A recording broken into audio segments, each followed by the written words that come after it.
project was a pretty amazing experience. It is part of a program we have here at Scripps that allows graduate students, such as myself and the SEAPLEXL team, to directly apply for our own cruises that we design and run. And that's very unusual. Most oceanography is done by very established professors. So it was a spectacular experience as a graduate student to be able to put this whole thing together. We don't have a lot of results yet because we're going to have to spend a lot of time in the lab looking through our samples and looking at our data.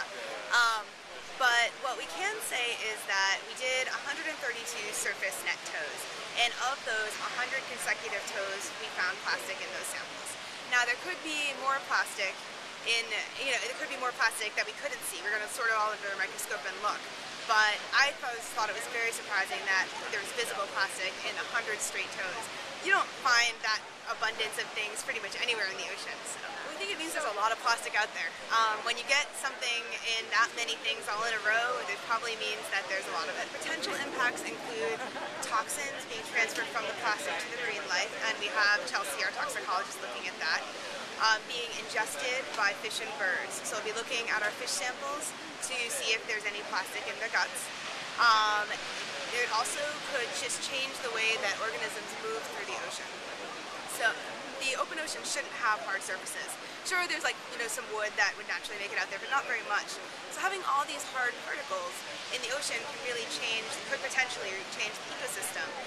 Animals grow in it that wouldn't usually be there, and fish like to hang out there that wouldn't normally have a place like that to aggregate. Well, these are some of the larger bits of debris that we found we pulled out when we were on our trip.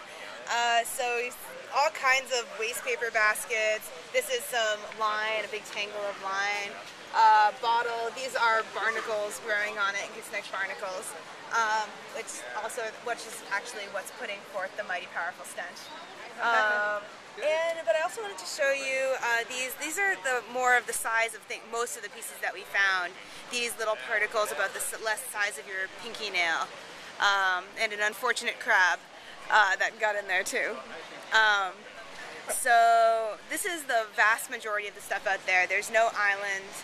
There's no big dump that you can see. Most of the pieces are about that size. So what impact would these little pieces of plastic have? These are about the right size, the same size as the zooplankton, the small animals that live in the ocean.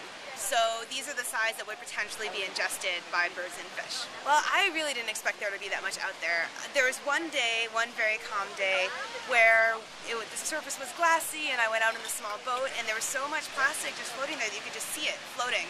So I took a tool that we used, just a big square, and I measured it, and it was just really a lot. And what really struck me as a biologist is that there were all these very cool organisms, these gelatinous organisms going about their business, and these are not well known to science because if you put them in a net, they just sort of ooze through and fall apart and you can't see them. So there are all these very cool organisms going about their daily business, and on top of them was this layer of plastic, and I just found that saddening.